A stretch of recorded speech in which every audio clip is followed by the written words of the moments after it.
could potentially impact what's going on inside. And we know those jurors are still deliberating and trying to come to a consensus, have not done so right now.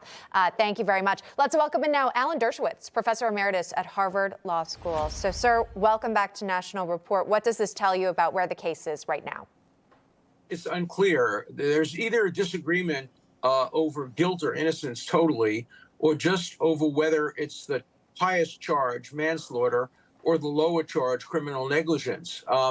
If there's disagreement over the highest charge, often the jury will come to a compromise verdict and convict on the lower charge.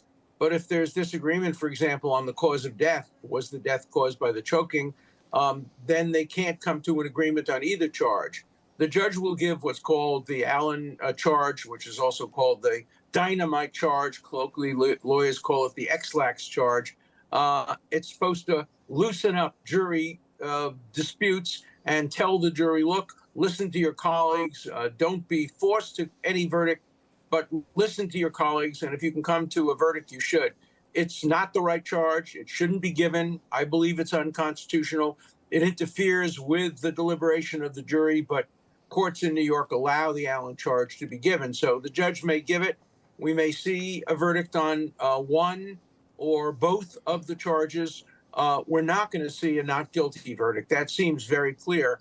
And so the issue will then be, does the case get tried again? Does Bragg double down on his horrible mistake of bringing this trial at all and double down and ask to have the trial brought again? But it looks like there won't be a verdict of not guilty. Yeah, the assistant district attorney needs more time. That's what we know now, and conferring with colleagues in terms of what to do next. So can't move to count one until count one is decided upon officially, and the count two carries a lesser charge. Can you talk to us about, Professor, about a partial verdict? We've heard that used. It's not a partial verdict. It's a verdict on count two rather than on count one. And it's a complete verdict. It's a verdict of hung on the count of manslaughter and a verdict of either guilt or not guilt on the issue of criminal negligence. But if they're hung on the first count, it's likely they're not going to get a verdict of not guilty on both counts. So I think the real issue is whether they'll have a compromise verdict, which results in a conviction on the count of criminal negligence, which carries only a 4-year sentence, but still far too much for what a good Samaritan did properly on the subways of New York. We would hope everybody would do that if we were in a similar situation. Yeah. The fact that the jury had requested to see some footage again, or they wanted to look through testimony, what does that tell you about maybe the challenges they're coming to actually find agreement?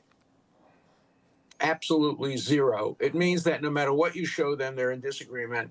Look, they probably were in disagreement before they walked in. This is a racially charged trial.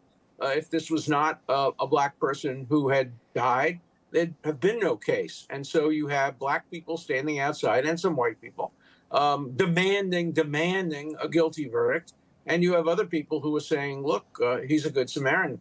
It's not the kind of case that will necessarily be decided by reviewing the evidence again. This is a case where I suspect people have made up their mind before they heard a single word.